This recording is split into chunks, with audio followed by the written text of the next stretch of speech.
There are rules at TED about what you can and cannot do. Every speaker at the main TED conference gets a stone tablet called the TED Commandments, and number 6 says, "Thou shalt not wear a tie." I'm here to talk about things that you can and can't do. 2 months ago, I was on an airplane to China. Very last minute, I had to borrow the money to take the flight. I had been running a Kickstarter campaign to pay for this short film that I was making, my first project after leaving my long-term job. And all of a sudden, a few days before it was over, the campaign came to a grinding halt. I didn't know what I was going to do. While I was on my flight, Ai Weiwei's studio placed a cease and desist letter on the internet. And by the time I landed in China, the Associated Press had run with that story, and so had 117 other newspapers. According to this, I had possibly just pulled the wool over the eyes of the Chinese government as well as its most outspoken agitator, which kind of made me out to be a supervillain, which was awesome, but not exactly true. And this all kind of came about right after I left my job at TED. This is June Cohen, who's the executive producer of TED Media, and along with Chris Anderson and I, the three of us launched TEDTalks in 2006. She jokes about how this image kind of looks like clip art of a filmmaker. What she doesn't bother to mention is that when I was in my 20s and struggling to make my own movies, I actually paid my rent by modeling for clip art. So this was Getty Images, where I was the disheveled office worker. I also portrayed the jock, the Jew at the Mexican wedding. That they actually hired me for that role. Meanwhile, starting in 1984, there was this very exclusive conference, and we changed the way we shot everything. We added more of a cinematic quality to it. We decided that every single person who experiences a TED Talk should feel like they've got the best seat in the house, whether they're in the theater or whether they're watching it on a computer screen at home or on their handheld device. And as TED grew, I realized that at a certain point, my brain was full. And I needed to move on and try something different. So I crossed off director of film and video from my card. I hopped on a plane and I went to Beijing, which was a city I had never been to before. But it felt like the future. It felt like a dystopian future. Shanghai is like the cool Blade Runner future with all the neon. That's the China from Skyfall.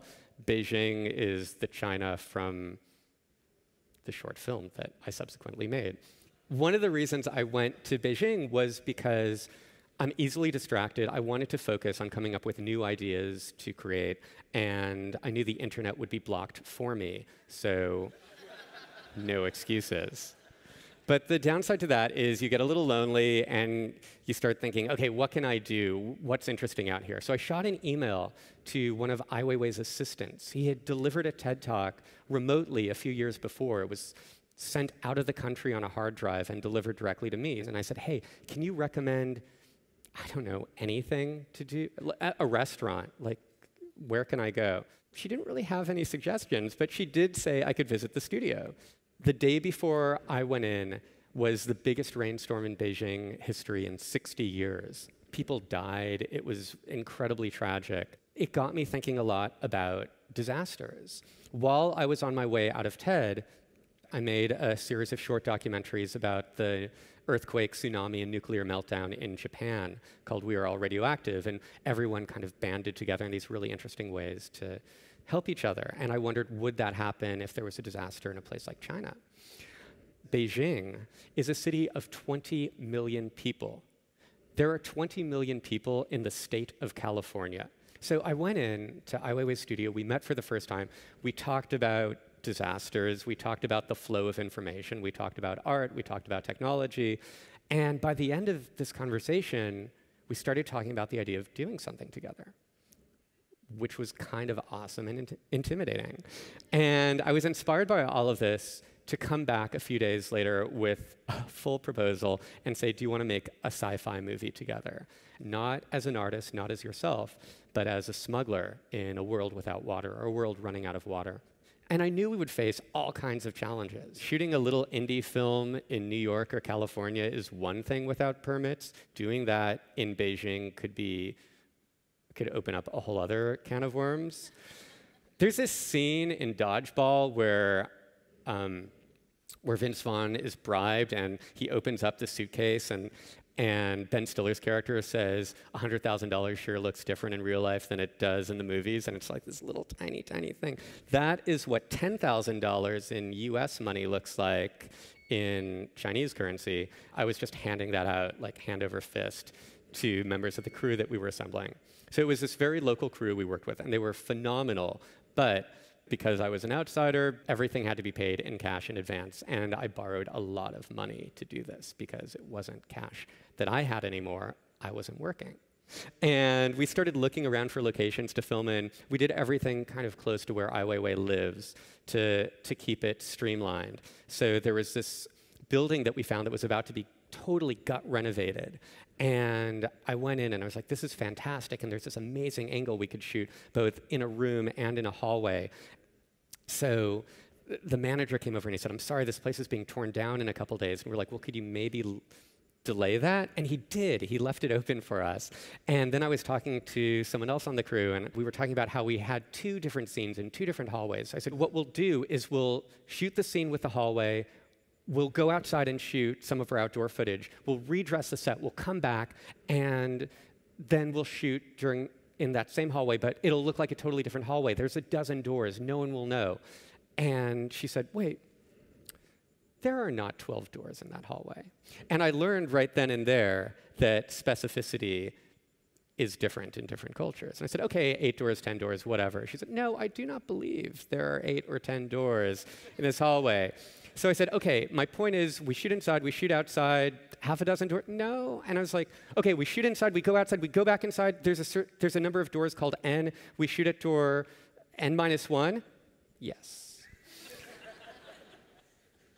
And it was winter. It was freezing, freezing cold. And on top of that, there was incredibly high pollution. I'm wearing a mask there because I need to, not because it's a prop. We scripted it in that everyone would be wearing masks, but there's an international scale of air quality that goes from 1 to 500. A smoggy day in Los Angeles is maybe 60 to 90. Above 300 is hazardous. When we were location scouting, it was listed as 700 and 800 on that index. The US Embassy gave it a new name above hazardous called Crazy Bad. And that opening shot from the film was on kind of a clear day from my hotel room. You can see up here the difference, 2 days apart. That's the clear-ish day, and then next to it is the really smoggy day. But somehow we managed to make this movie. At the end of it, he may be an incredible artist and political figure and a symbol for freedom of expression. He is a terrible, terrible barber, but he shaved the heads of Christopher Doyle and myself. We crammed it all into 2 days. We shot the film. We finished it up. And we did all of this work and then suddenly needed to pay for it. I was in debt up to my eyeballs. I didn't know what I was going to do to cover the cost of the film. There were people who still had deferred payments. There were the people who would loan me money. And I met this guy, a friend of a friend, who said to me, tell you what, if you launch a Kickstarter campaign in 1 week, I'll drop the first $5,000. The catch is, the godfather of Chinese art didn't fully know what was happening. Take my name off your crowdfunding campaign, is the message I got from the studio. Not only that, but he had one key line of dialogue that kind of shifts everything around. He changed it to reference the most offensive phrase you could possibly utter in Chinese, but everything is a homonym, like there and there. So what he says is, I will take you to the edge of the Gobi Desert, to the girl, but it sounds like And it's the type of thing, whenever there's like some scandal, like he uses that in his art and he uses that online to like express dissatisfaction. So we built that into the film, this internet meme that's really popular in China, that's used whenever there's some kind of terrible disaster. So I needed to figure out why someone who was a friend of mine had suddenly turned his back on me in what was already a really complicated and involved project. All this press came out about it. People criticized him. People criticized me. I didn't know what I was going to do. I suddenly got a phone call from this friend of mine saying, Jason, what's just happened? I've been reading these stories. And I said, well, I met up with Ai Weiwei. I'm in China. And he asked me to issue a public apology. And I came back to see him with an apology. And he said, no, no, no, no, no. That's not apologetic enough. And because apparently there's a tradition, there's a rich tradition in China of how apologies are done. And I didn't quite understand the cultural nuances of it. One of my closest friends in the world is like, I'm not going to let you go out like a chump. I'm going to help you with this. So part of the apology I eventually issued is ghostwritten by the guy who's currently writing Blade Runner 2 for Ridley Scott. I wrote a statement out to Ai Weiwei explaining what had happened, and poof, the Kickstarter campaign came back up. So less than a week ago, it premiered at the Telluride Film Festival, which is a very secret film festival. They don't announce their lineup until the day before the first film show. So it was like the most appropriate place to show this secret film that we shot in China, although it was both secretive and discreet, to be more accurate. And as soon as I was on my way to the airport from Telluride, I picked up the local newspaper. And so this metaphor that I concocted of using a water shortage to reflect a lack of information that Weiwei and I had first been talking about when we first met was really starting to blend in together. And it was really, really incredible to see that happen. We launched the film online a couple days later. The people who liked it would email me, and the people who didn't would just post comments online. So someone tweeted, wow, this sandstorm thing is amazing when you look at the pros and cons of crowdfunding and how people respond to it. You know, and it kind of like opened up the doors to all of these things that you would never experience with like just a normal short film that don't have these international scandals attached to them, and that, you know, and that don't have these expectations of thousands of people. But somehow we made it through the process. And I made it back to New York. This was one of the first pictures I took in China. Thank you very much. Jason, stay here, stay here. Jason. Oh, you didn't ask this question. I was running over. I didn't want to like. You know, some of the, you talked about all the rules, etc. Right? One of the key rules is, end in time. Thanks for coming. Thanks for sharing this insight in the production of the movie, because it was kind of a turmoil, right? It must have been crazy to wake up and suddenly see probably hundreds of websites, news websites, commenting on this Ai Weiwei thing. I personally also saw it, and I thought, what's going on there? But I think it was great to see and to understand what happened and how you solved it. And also we learned a lot about cultural differences and how much you have to invest and find out, how to make the right, apology. So what's next? You don't want to tell us? Oh. New movie or new campaign on Kickstarter? Nothing on Kickstarter anytime soon. No, right now I'm writing and looking for new films to make, and I think I want to stay somewhat within this world that I created for this film. Maybe not exactly as the sandstorm was done as a prelude to something more, so maybe the full version of what the story could be or what would happen next, or maybe just something else where things that we take for granted are lacking, and that to me would be the perfect next project. Okay, fantastic. Thanks, Jason, for coming. Thanks. Thanks for being here. Jason Wishnow.